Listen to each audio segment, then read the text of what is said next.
જય હિન્દ વિદ્યાર્થી મિત્રો આપેલા આપણે બંધારણની અંદર ભાગ 1 થી 2 જોઈ ગયા હતા કે જેની અંદર ભાગ 1 ની અંદર હતું ભારતનો સંઘ અને તેનું રાજ્ય ક્ષેત્ર અને બીજા ભાગમાં હતી નાગરિકતા। હવે આપણે આ વિડિયોની અંદર બંધારણનો ત્રીજો ભાગ જોઈશું કે જે મૂળભૂત અધિકારોને લગતો છે, જેને ભારતનો મેગ્ના કાર્ટા પણ કહેવામાં આવે છે, જેની અંદર છે આર્ટિકલ 12 થી 36 જેટલા આર્ટિકલો આપવામાં આવેલા છે। આપણે ભારતનું બંધારણ છે એનો સૌથી મહત્વપૂર્ણ ભાગ છે મૂળભૂત અધિકારો, જે ભારતના નાગરિકોને આપવામાં આવે છે। અમુક અધિકારો છે જે વિદેશના નાગરિકોને પણ આપવામાં આવે છે, જે આપણે પછી જોઈશું। બંધારણ આપણને કુલ 6 પ્રકારના અધિકારો આપે છે। પહેલા 7 પ્રકારના હતા, હવે 6 પ્રકારના છે। પહેલો તો આપે છે સમાનતાનો અધિકાર।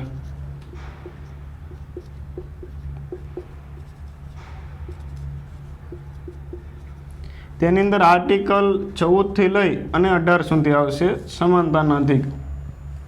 એના પછી આવશે સ્વતંત્રતાનો અધિકાર।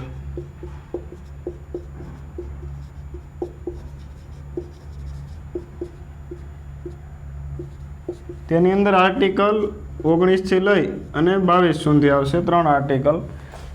તેના પછીનો ત્રીજો અધિકાર છે શોષણ વિરુદ્ધનો અધિકાર।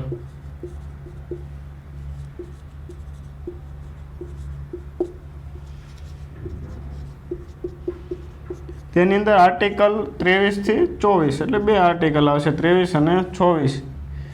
જ્યારે એના પછીનો ચોથો છે ધાર્મિક સ્વતંત્રતાનો અધિકાર।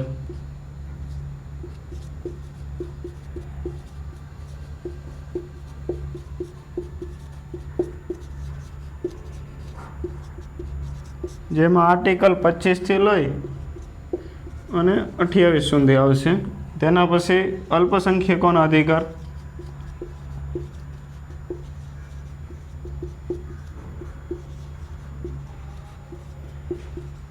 જેની અંદર આર્ટિકલ 29 અને 30। અલ્પસંખ્યકો કે જે ધર્મના આધાર ઉપર ગણવામાં આવે, કે જે ધર્મની સંખ્યા ઓછી હોય તેને અલ્પસંખ્યક ગણવામાં આવે, અને અનામત જે છે એ જાતિના આધાર ઉપર આપવામાં આવે છે। એના પછીનો છઠ્ઠો અધિકાર હતો સંપત્તિનો અધિકાર। આ અધિકાર હતો, હાલમાં છે નહીં, જેની અંદર આર્ટિકલ 31 આપવામાં આવેલો હતો, જે હાલમાં નથી। 1978માં મોરારજી દેસાઈની સરકાર હતી ત્યારે આ આર્ટિકલને 44માં બંધારણીય સુધારા દ્વારા કાઢી નાખવામાં આવ્યો। એના પછીનો 7મો સૌથી મહત્વપૂર્ણ અધિકાર બંધારણીય ઇલાજોનો,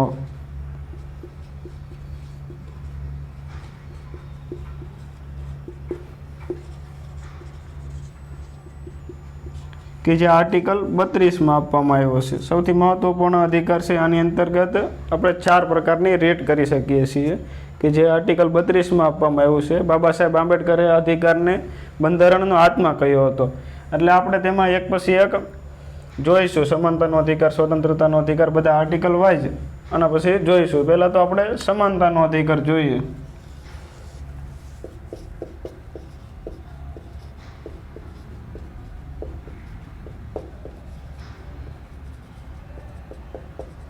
સમાનતાનો અધિકાર કે જે આર્ટિકલ 14 થી આપે છે, એમાં પ્રથમ આર્ટિકલ જોઈએ, આર્ટિકલ 14, કે જે કહે છે કે કાનૂનની નજરમાં એટલે કે વિધિ સમક્ષ બધા સમાન છે, બરોબર।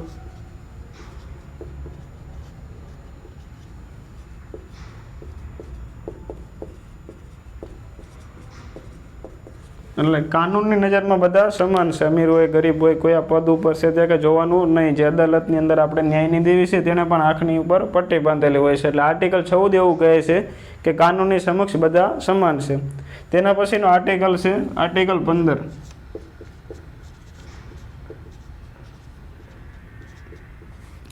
આર્ટિકલ 15 એવું કહે છે કે કોઈ પણ વ્યક્તિને ધર્મ, જાતિ, લિંગ કે જન્મસ્થળ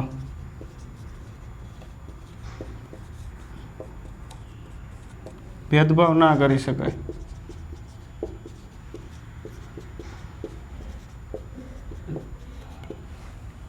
એટલે આર્ટિકલ 15 એવું કહે છે કે કોઈ પણ વ્યક્તિને જાતિ, ધર્મ, લિંગ કે જન્મ સ્થળના આધાર ઉપર ભેદભાવ ના કરી શકાય કે તમે આ સ્થળમાં જન્મ્યા છો કે આ કુળમાં જન્મ્યા છો એટલે તમે આના માટે લાયક નથી, એના આધારે કોઈ ભેદભાવ ના કરી શકાય. શૈક્ષણિક યોગ્યતા એ બધાના આધારે ભેદભાવ કરી શકાય કે અમુકમાં ફોર્મ ભરતા અટકાવી શકાય, પરંતુ આ 4 વસ્તુના આધારે જો કોઈ ભેદભાવ થાય તો તે ગુનો ગણવામાં આવે છે. એના પછીનો છે ત્રીજો આર્ટિકલ 16 કે જે જાહેર રોજગારીની બાબતમાં સમાનતા આપે છે.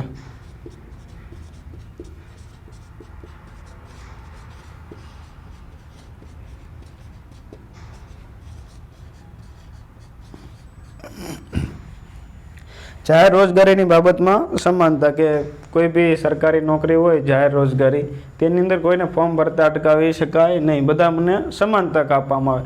પરંતુ એનો મતલબ એ નહીં કે બધાને આપવા દેવામાં. અમુક જે ટેકનિકલ કાડરની ભરતી હોય તેમાં દાખલા તરીકે એન્જિનિયરની ભરતી છે તો એન્જિનિયર જ ફોર્મ ભરી શકે, તેમાં ના કહી શકો કે રોજગારીમાં સમાનતા. એની માટે ક્રાઇટેરિયા નક્કી કરી શકાય. એના પછી બીજી કોઈ ભરતી આવે 12 પાસ ઉપર હોય તો તમારે 12 પાસ કરેલું હોવું જોઈએ, આમ જ તમને ફોર્મ ભરવા દેવામાં ના આવે.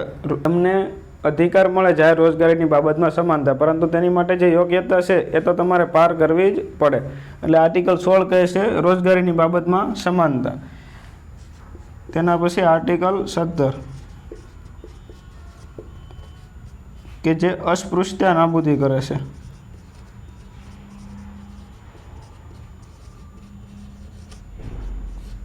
જે આપણે અનટીચેબિલિટી છે, અસ્પૃશ્યતા નાબૂદી, એને જે આર્ટિકલ 17 છે એ નાબૂદ કરે છે કે એના પછી જો કોઈ અનટીચેબિલિટી કરતાં પકડાય તો તેને ગુનો ગણવામાં આવે છે. એના પછીનો સમાનતાના અધિકારમાં છેલ્લો આર્ટિકલ 18. આર્ટિકલ 18 ખિતાબોની નાબૂદી કરે છે.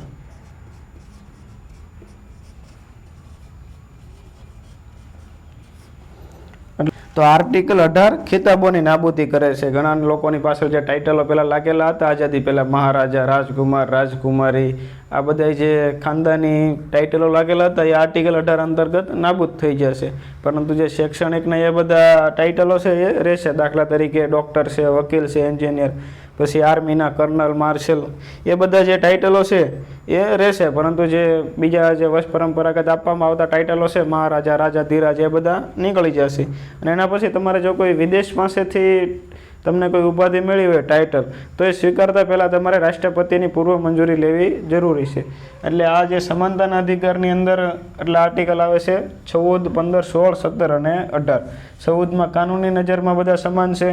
ધર્મ, જાતિ, લિંગ અને જન્મસ્થળના આધારે 15 અંતર્ગત કોઈને ભેદભાવ ન કરી શકાય. જાહેર રોજગારીની બાબતમાં સમાનતા. 16 આપે છે અસ્પૃશ્યતા નાબૂદી. 17 છે ઘણીવાર પૂછાઈ ગયું છે અને 18 પણ ઘણીવાર પૂછાઈ ગયું છે ખિતાબોની નાબૂદી, આર્ટિકલ 18. એટલે આ પ્રથમ આપણે જોઈ લીધો સમાનતાનો અધિકાર. હવે તેના પછી આપણે જોઈએ કે જે આ સ્વતંત્રતાનો અધિકાર છે 19 થી 22 સુધી, એ હમણાં જોઈએ. તો આપણે સમાનતાનો અધિકાર જોઈ લીધો. હવે જોઈએ સ્વતંત્રતાનો અધિકાર, આર્ટિકલ 19 થી લઈ અને 22. પ્રથમ જોઈએ કે આર્ટિકલ 19 શું કહે છે.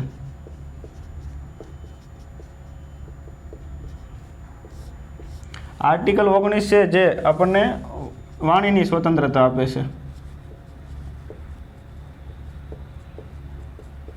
બોલવાની, અભિવ્યક્ત કરવાની સ્વતંત્રતા આર્ટિકલ 19 આપે છે. તેની અંતર્ગત અમુક ઘણી સ્વતંત્રતા આપવામાં આવેલી છે.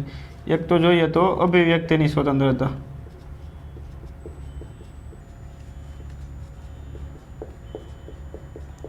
કે અભિવ્યક્ત કરવાની, આપણે પૂતળું બાળવાની, બોલવાની, કે જે મનમાં હોય તે બધું બોલી દેવાની. કોઈનું પૂતળું સળગાવવું હોય, અભિવ્યક્તિ કરવી હોય તો એ બધી સ્વતંત્રતા આર્ટિકલ 19ની અંતર્ગત 1માં આવે છે.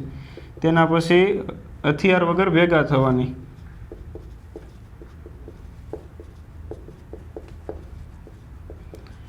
હથિયાર વગર એટલે કે બિન હથિયાર રીતે ભેગા થઈ અને પ્રદર્શન કરવાની પણ આર્ટિકલ 19 સ્વતંત્રતા આપે છે.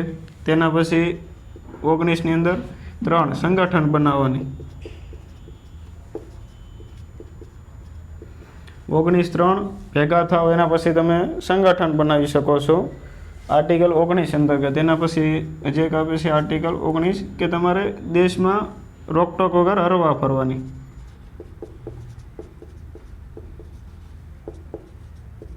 પૂરા દેશમાં, પરંતુ કોઈ બી અધિકાર આપવામાં આવે તો તેની સીમાઓને ધ્યાનમાં રાખી, મર્યાદાઓને ધ્યાનમાં રાખીને આપવામાં આવતો હોય છે. દાખલા તરીકે હરવા ફરવાની સ્વતંત્રતા છે તો અમુક જે આર્મીનો ઇલાકો હોય અથવા તો અમુક જે સિલેક્ટેડ એરિયા જાહેર કરેલો હોય, આદિજાતિ વિસ્તાર હોય, એ બધામાં જે પ્રોટોકોલ જાહેર કરેલા હોય તો એ ફોલો કરવા પડે. બધી જગ્યાએ તમે ના ફરી શકો, પરંતુ જે જાહેર સ્થળ હોય બધા ત્યાં તમે બિના રોકટોક વગર હરફર કરી શકો છો આખા દેશમાં, કોઈ પણ રાજ્યમાં.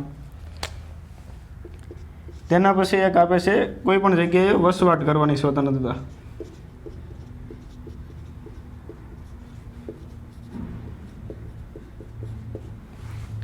એટલે આર્ટિકલ 19ની અંતર્ગત 5ની અંદર તમે કોઈ બી રાજ્યની અંદર, આખા દેશની અંદર કોઈ બી જગ્યાએ વસવાટ કરી શકો છો આર્ટિકલ 19 અંતર્ગત. પરંતુ આમાં પણ અમુક લિમિટ લાગી જાય કે જે અમુક વિસ્તાર જાહેર કરેલા હોય, દાખલા તરીકે આપણે ગુજરાતમાં અમુક જે આદિવાસીઓની જમીન હોય એ બીજા લોકો ના ખરીદી શકે, તો એ આ આર્ટિકલ 19ની અંતર્ગત ના આવે. એટલે અમુક લિમિટ આવેલી હોય છે, જે પ્રોટોકોલ જાહેર કરેલા હોય તે ફોલો કરવા પડે.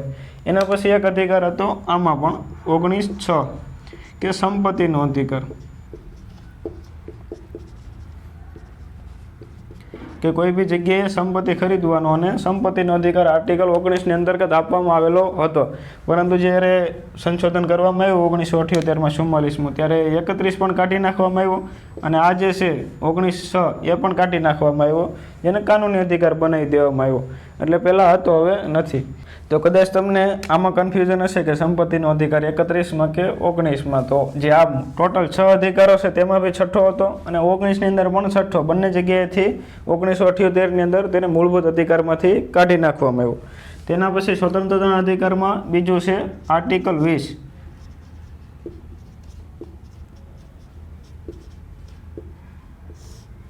આર્ટિકલ 20 જે છે એ 3 પ્રકારની સ્વતંત્રતા આપે છે. એક તો કહે છે કે એક ગુનાની એક જ સજા.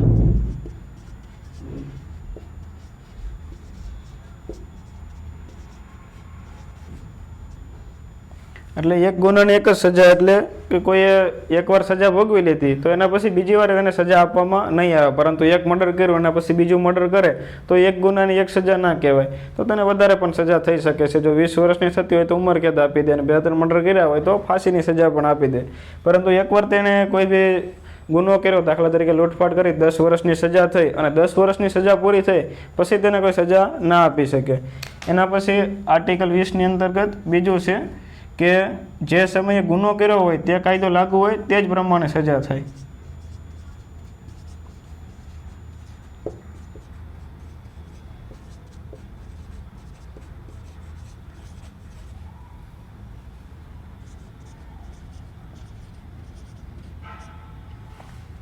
એટલે આર્ટિકલ 20ની અંદર બીજું કહે છે કે દાખલા જે સમયે કોઈ વ્યક્તિએ ગુનો કર્યો હોય તે સમયે જે કાયદો લાગુ હોય તે જ પ્રમાણે તેને સજા કરવામાં આવે. દાખલા તરીકે અત્યારે હોય કે ચોરી કરી હોય તો તેની સજા 5 વર્ષની છે, પરંતુ ચોરી કર્યા પછી કોર્ટમાં કેસ ચાલતો હોય ને એ દરમિયાન સંશોધન થઈ જાય કે ચોરી કરવાને ફાંસીની સજા આપવામાં આવે છે, તો તેને ફાંસીની સજા નહીં થાય, પરંતુ જે ત્યાં સમયે 5 વર્ષની કે 10 વર્ષની જે સજાની જોગવાઈ હોય તે જ કરવામાં આવશે. એટલે કે જ્યારે ગુનો કર્યો હોય ત્યારે જે સજા લાગુ હોય તે જ સજા કરવામાં આવશે.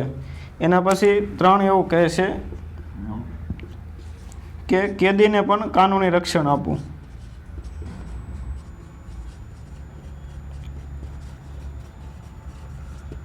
જેલની અંદર કોઈને પૂરવામાં આવ્યો હોય કેદીને, તો એને પણ જીવનું જે આર્ટિકલ 21 અંતર્ગત જીવન જીવવાની સ્વતંત્રતા છે એ આપવામાં આવે. એટલે કેદીને પણ રક્ષણ આપવામાં આવવું જોઈએ આર્ટિકલ 20ની અંતર્ગત. તેના પછી આર્ટિકલ 20 બીજી એક વાત કરે છે કે કોઈ બી વ્યક્તિને જ્યાં સુધી અદાલત ગુનેગાર સાબિત ના કરે,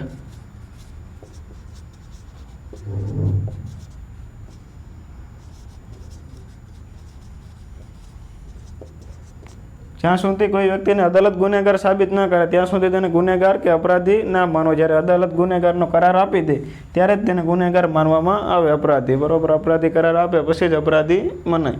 એટલે આર્ટિકલ 20 અંતર્ગત આટલી બાબતો છે. એના પછીનો આર્ટિકલ આપણે જોઈએ, આર્ટિકલ 21.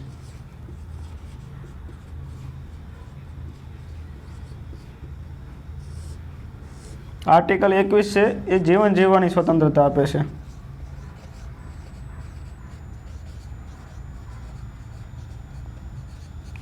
એટલે તમને જીવન જીવવાની સ્વતંત્રતા છે, તમારો જીવવાનો અધિકાર કોઈ છીનવી ના શકે. એટલે જીવન જીવવા એટલે જીવન જીવવા પૂરતું રોટી કપડાં મકાન જે બી સુવિધા જોઈએ એ બધું આર્ટિકલ 21ની અંતર્ગત આપવામાં આવે છે. આર્ટિકલ 20 અને આર્ટિકલ 21 એ એવા આર્ટિકલો છે કે જે આપાતકાલની દરમિયાન પણ ખારીજ ના કરી શકાય, બરોબર, નિલંબિત ના કરી શકાય. એટલે આ આર્ટિકલો બે જે છે એ બહુ શક્તિશાળી આર્ટિકલ છે. ઘણીવાર પૂછાયું પણ છે કે આપાતકાળમાં કયા બે આર્ટિકલ છે કે જેને પોસ્ટપોન ના કરી શકાય, તો આર્ટિકલ 20 અને આર્ટિકલ 21. એટલે જીવન જીવવાને લગતા જેટલા બી આર્ટિકલ હોય કે સામાન્ય જીવન પરિસ્થિતિને લાગુ પડતા હોય બધા આર્ટિકલ 21ની અંતર્ગત આવશે. દાખલા તરીકે આપણે 2019-21-22ની અંદર જીપીએસસી 1-2માં પૂછ્યું હતું કે ઇન્ટરનેટનો અધિકાર કઈ આર્ટિકલ અંતર્ગત આવશે, તો આર્ટિકલ 21ની અંતર્ગત. એના પછી આપણે એક બીજો આર્ટિકલ જોડ્યો છે, આર્ટિકલ 21A, કે જે 6 થી 14 વર્ષના બાળકોને ફરજિયાત અને મફત શિક્ષણ, કે જે આરટીઈની અંતર્ગત આપણે 6 થી 14 વર્ષના બાળકોને આ જોડવામાં આવ્યું છે. 2009માં આપણે આરટીઈનો કાયદો લેવો અને આજે 1 એપ્રિલ 2010થી લાગુ છે, બરાબર. એટલે આર્ટિકલ 21A જે છે એ 6 થી 14 વર્ષના બાળકોને મફત અને ફરજિયાત શિક્ષણની જોગવાઈ કરે છે. એટલે સ્વતંત્રતાના અધિકારની અંદર 19, 20 અને 21 આટલા 3 આર્ટિકલ આવે છે. તેના પછી સ્વતંત્રતાના અધિકારમાં એક આર્ટિકલ બાકી રહેશે, આર્ટિકલ 22. એ જોઈ લઈએ. આર્ટિકલ 22 જે છે એ 3 પ્રકારની સ્વતંત્રતા આપે છે. તેની અંદર એક તો કે કોઈ બી વ્યક્તિને ધરપકડ કરતા પહેલાં તેને વોરંટ દેખાડવું જોઈએ, એટલે કે ધરપકડનું કારણ બતાવવું જરૂરી છે, કારણ જાણવાનો અધિકાર છે.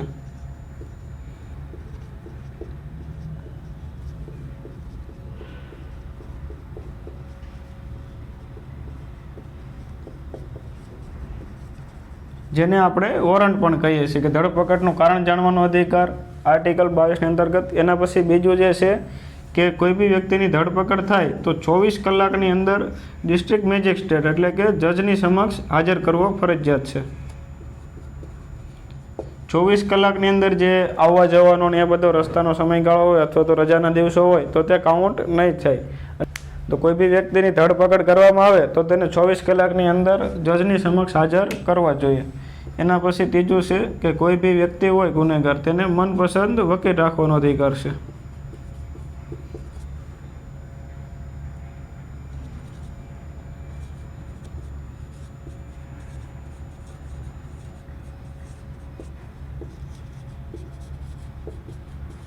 કે મનપસંદ વકીલ રાખવાનો અધિકાર છે કોઈ બી વ્યક્તિને આર્ટિકલ 22ની અંતર્ગત, કે જે તેનો કેસ લડી શકે. એટલે આર્ટિકલ 22ની અંતર્ગત આ 3 પ્રકારની સ્વતંત્રતા આપવામાં આવી છે.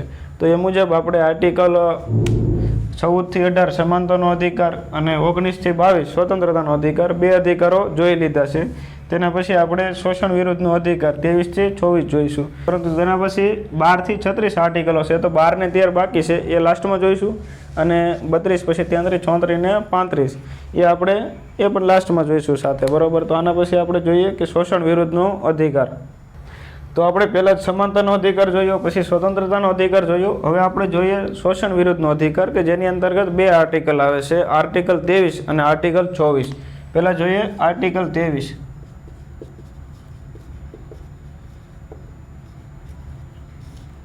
આર્ટિકલ 23 છે એ મનુષ્ય વેપાર અને બળજબરીપૂર્વકની મજૂરી જે છે એનો વિરોધ કરે છે, એટલે તેને અનલીગલી કરે છે. એક તો મનુષ્ય વેપાર અને બીજું બળજબરીપૂર્વકની મજૂરી.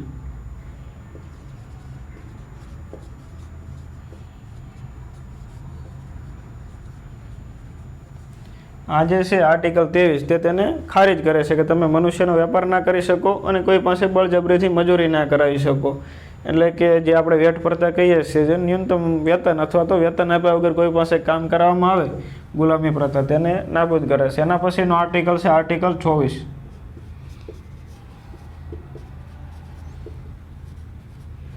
આર્ટિકલ 24 જે છે એ બાળ મજૂરી ઉપર પ્રતિબંધ લગાડે છે.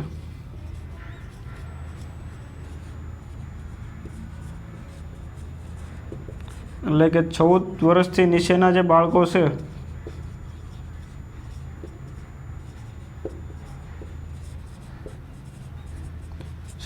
નીચેના બાળકોને કોઈ બી એવી ઇન્ડસ્ટ્રીની અંદર કામે ના રાખી શકાય. એટલે જે આર્ટિકલ 24 છે એ બાળ મજૂરી ઉપર પ્રતિબંધ લગાડે છે. એટલે આપણે 3 આર્ટિકલ જોઈ લીધા: સમાનતાનો અધિકાર, સ્વતંત્રતાનો અધિકાર અને શોષણ વિરુદ્ધનો અધિકાર, આર્ટિકલ 23 અને 24. હવે એના પછી આપણે જોઈએ કે જે 35મો છે ધાર્મિક સ્વતંત્રતાનો અધિકાર, આર્ટિકલ 25 થી 28 સુધી, એ હવે જોઈએ.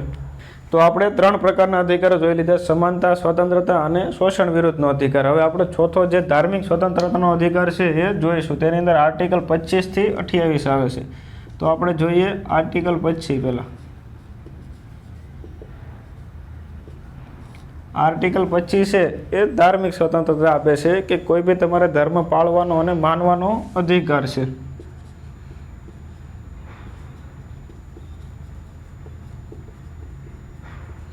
એટલે આર્ટિકલ 25 જે છે એ ધાર્મિક સ્વતંત્રતા આપે છે કે તમે કોઈ બી ધર્મ પાળી શકો, માની શકો અને તેનું આચરણ કરી શકો. દાખલા તરીકે શીખ લોકોને કિરપાલ એટલે કે જે છાકું હોય રાખવાની પરમિશન આપવામાં આવે છે, દાઢી રાખવાની પરમિશન આપે છે. હિન્દુ લોકોને તિલક કરવાની પરમિશન છે. એ બધી આચરણ કરવાનો જે અધિકાર છે એ આર્ટિકલ 25માં આપવામાં આવે છે. એના પછી આર્ટિકલ 26 છે. આર્ટિકલ 26 છે એ ધાર્મિક બાબતોનો વહીવટ કરવાની સત્તા આપે છે.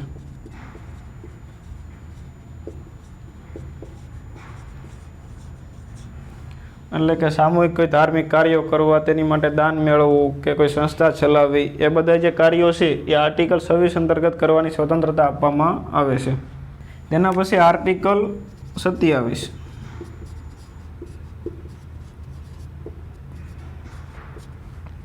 આર્ટિકલ 27 એવું કહે છે કે ધાર્મિક કાર્ય માટે આપવામાં આવેલું દાન એ જે છે ટેક્સની બહાર રહેશે.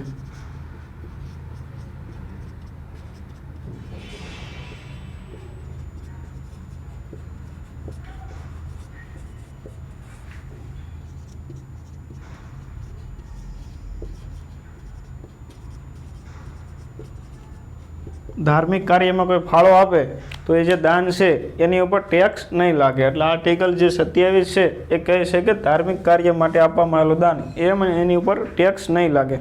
તેના પછી આર્ટિકલ 28 છે.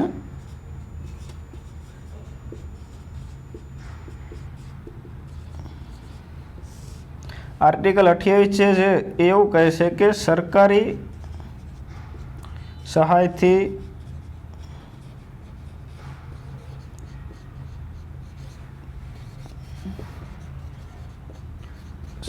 સહાયથી ચાલતી સંસ્થામાં ધાર્મિક શિક્ષણ નહીં અપાય.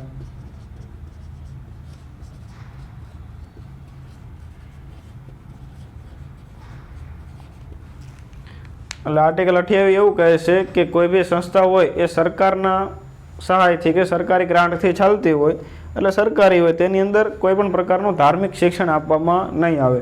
એટલે આ જે ટોટલ 4 છે એ ધાર્મિક સ્વતંત્રતાનો અધિકાર આપે છે. 25 છે એ ધાર્મિક સ્વતંત્રતા આપે, માનવાનો ધર્મ, બીજું છે વહીવટ કરવાનો, ત્રીજું જે આપેલું દાન છે એની ઉપર ટેક્સ નહીં લાગે, અને 28 છે એ કહે છે કે સરકારી સહાયથી ચાલતી સંસ્થાઓમાં ધાર્મિક શિક્ષણ નહીં આપવામાં આવે.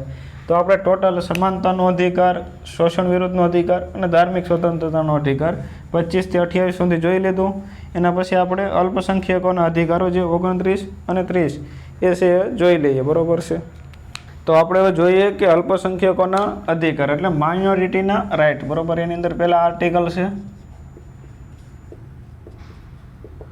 29 અને 30 બે આર્ટિકલ છે. આર્ટિકલ 29 જે છે એ માઇનોરિટી એટલે કે લઘુમતીના હિતોનું રક્ષણ.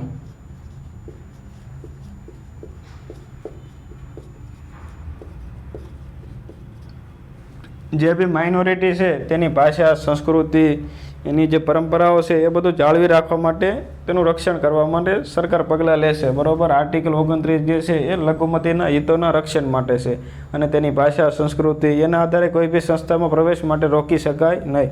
એટલે આર્ટિકલ 29 જે છે એ લઘુમતી માઇનોરિટીના હિતોના રક્ષણની જોગવાઈ કરે છે. એના પછી આર્ટિકલ 30 આવશે.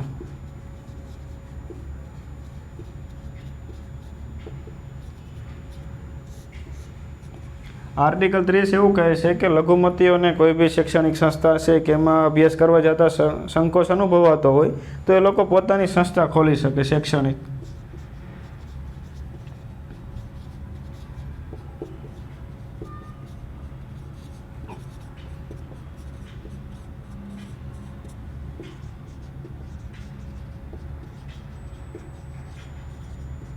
કે લઘુમતીઓ જે છે પોતાના પ્રકારની પોતાના જે માફક આવે એ પ્રકારના શિક્ષણની સંસ્થાઓ ખોલી શકે આર્ટિકલ 30 અંતર્ગત. એટલે આર્ટિકલ 30 છે લઘુમતીઓને શૈક્ષણિક સંસ્થા ખોલવાનો અધિકાર આપે છે અને 29 જે છે એ લઘુમતીના હિતોનું રક્ષણ કરે છે. એના પછી આપણે સંપત્તિનો અધિકાર જે છે એ તો નીકળી ગયો છે આર્ટિકલ 31માં હતો, પરંતુ 1948માં મોરારજી દેસાઈની સરકાર આવી અને તેણે આ જે સંપત્તિનો અધિકાર છે તેને કાનૂની અધિકાર કરી નાખ્યો મૂળ અધિકારમાંથી. એના પછી હવે લાસ્ટ વધી ગયો છે બંધારણીય ઇલાજોનો અધિકાર, એ આપણે આગળ જોઈએ.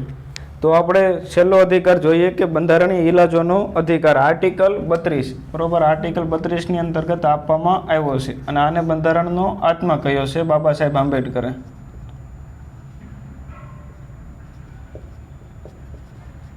ઘણીવાર પૂછાઈ ગયું છે કે કયા આર્ટિકલને બંધારણનો આત્મા કહ્યો છે બાબા સાહેબ આંબેડકરે, તો આર્ટિકલ 32ને.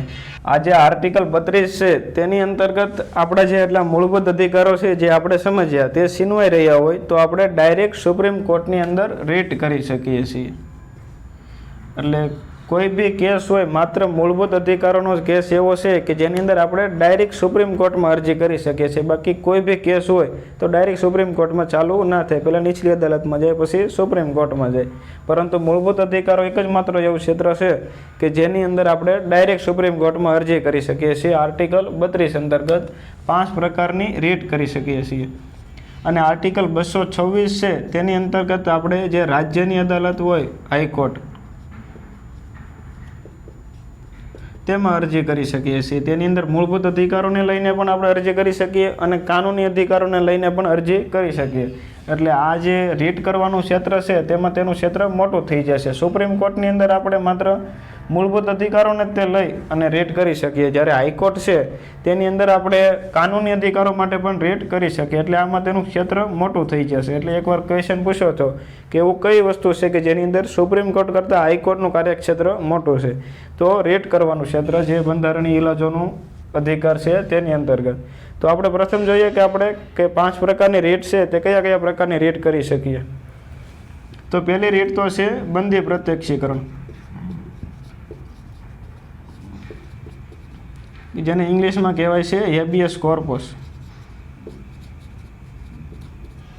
કે કોઈ બી વ્યક્તિને ગિરફ્તાર કરી લીધો હોય અને જજ સમક્ષ હાજર ના કરવામાં આવ્યો હોય તો તેના ફેમિલી મેમ્બર કે કોઈ અરજી કરે સુપ્રીમ કોર્ટમાં કે આ વ્યક્તિને બંદી બનાવી લીધો છે અને ક્યાં છે એ ખબર નથી, તો કોર્ટ જે છે એ આદેશ કરે કે આટલા સમયની અંદર અમારી સમક્ષ હાજર કરો, જે આ બંદી છે તેને પ્રત્યક્ષ કરો અમારી સામે. એટલે એક તો બંદી પ્રત્યક્ષીકરણ, એના પછી બીજું છે પરમાદેશ, જેને મેન્ડામસ કહેવાય છે. પ્રમાદેશ એટલે આદેશ આપો. કોર્ટ કોઈ વ્યક્તિને આદેશ આપે, દાખલા તરીકે તમે કોઈ વસ્તુ કઢાવવા ગયો, કોઈ સર્ટિફિકેટ કઢાવવા છે, દાખલા તરીકે તમે આવકનો દાખલો ઇન્કમ સર્ટિફિકેટ કઢાવવા ગયા અને કોઈ સરકારી વ્યક્તિ યોગ્ય કામ ના કરે,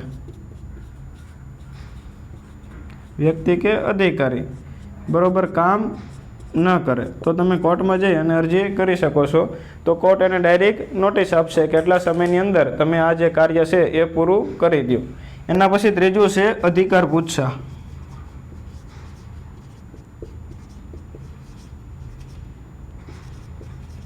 જેને ઇંગ્લિશમાં કો વોરંટો કહેવાય છે. કે કોઈ વ્યક્તિ તેના અધિકાર ક્ષેત્રની બહાર જઈને કામ કરતો હોય તો આ જે રીટ છે એ લાગુ કરવામાં આવે છે. આ બી સરકારી અધિકારીઓ પર લાગુ થાય છે ને આ પણ. દાખલા તરીકે કોઈ વ્યક્તિ હોય, દાખલા તરીકે જે પોલીસ છે તો તેની અંદર મેમો ફાડવાનો અધિકાર માત્ર જે 1-2 સ્ટારના અધિકારી હોય એએસઆઈ પીએસઆઈ એ લોકોને જ હોય છે. જો કોઈ કોન્સ્ટેબલ મેમો ફાડે તો તમે એની અંતર્ગત અધિકાર પુચ્છાની રીટ કરી શકો કે આ તમારા અધિકાર ક્ષેત્રની અંતર્ગત આવે છે કે નહીં. એટલે ત્રીજું છે અધિકાર પુચ્છા, જે પણ મૂળભૂત અધિકારોની રીટની અંતર્ગત આવે છે. એના પછી ચોથું આવે છે પ્રતિષેધ, જેને પ્રોહિબિશન કહેવાય છે. પ્રતિષેધ એટલે કે અટકાવવું. કોઈ બી વ્યક્તિ આ કોર્ટની અંતર્ગત લાગુ કરવામાં આવે છે. છેલ્લી જે બે છે તે એક તો ઉત્પ્રેષણ છે, જેને સર્ટરી કહેવાય છે.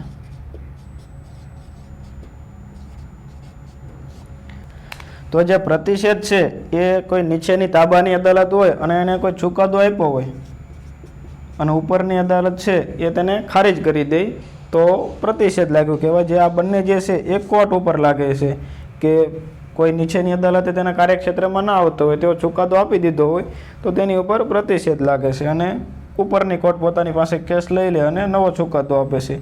અને જે ઉત્પ્રેષણ છે એ જે તાબાની અદાલતમાં કેસ હાલતો હોય,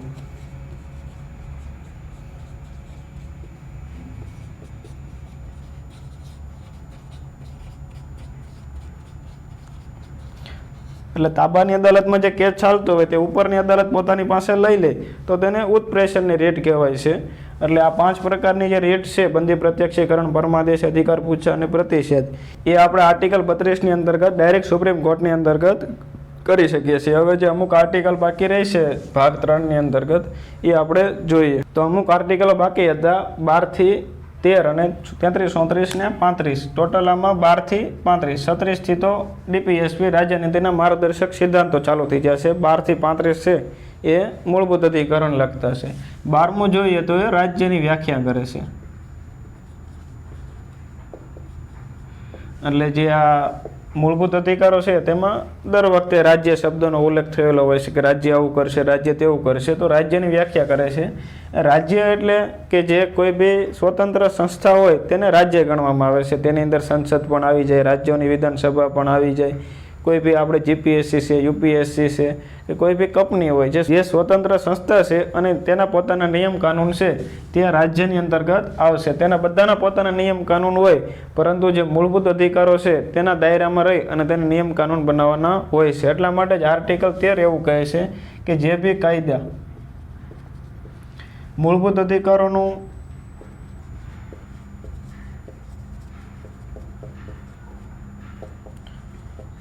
હનન કરતા હશે અથવા તો નુકસાન કરતા હશે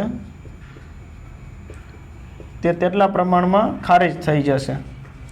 એટલે કોઈ બી કાયદો હોય કે જે મૂળભૂત અધિકારોને સીમિત કરતા હોય એ એટલા પ્રમાણમાં ખારિજ થઈ જશે. એટલે એ પછી પહેલાં કાયદો બનાવેલો હોય કે હવે પછી બનાવવામાં આવે, જે બી ભવિષ્યના કે ભૂતકાળના કાયદા હોય તે ખબર પડે કે એટલા પ્રમાણમાં આમાંથી કોઈ બી મૂળ અધિકારનું સીમિત કરે છે તો તેટલા પ્રમાણમાં જે કાયદો ખારિજ થઈ જશે, મૂળભૂત અધિકારો ઓછા નહીં થાય. તેના પછી આર્ટિકલ 33 છે એ જોઈએ કે અમુક સંજોગોની અંદર સેના છે, ગુપ્તચરો છે અને મીડિયા, આ બધાના જે મૂળભૂત અધિકારો છે એ સીમિત કરવામાં આવી શકે છે. દાખલા તરીકે સેના છે તો તેને બધા અધિકારો ના મળે, સ્વતંત્રતાનો, શોષણ વિરુદ્ધનો, એ બધા અધિકારો ના મળે. દાખલા તરીકે જીવન જીવવાનો અધિકાર કહે છે કે અમે 8 કલાક ડ્યુટી કરશું તો તેના માટે અલગ કાયદો હોઈ શકે છે. ગુપ્તચરો છે એ લોકોનો જીવ જાય તો એના માટે પણ જે આ કાયદો છે ના લાગુ પડે. અને મીડિયાને પણ અમુક જે એરિયા પૂરતો સીમિત કરવામાં આવે છે. તેના પછી આર્ટિકલ 34 જે છે એવું કહે છે કે આર્મી લો,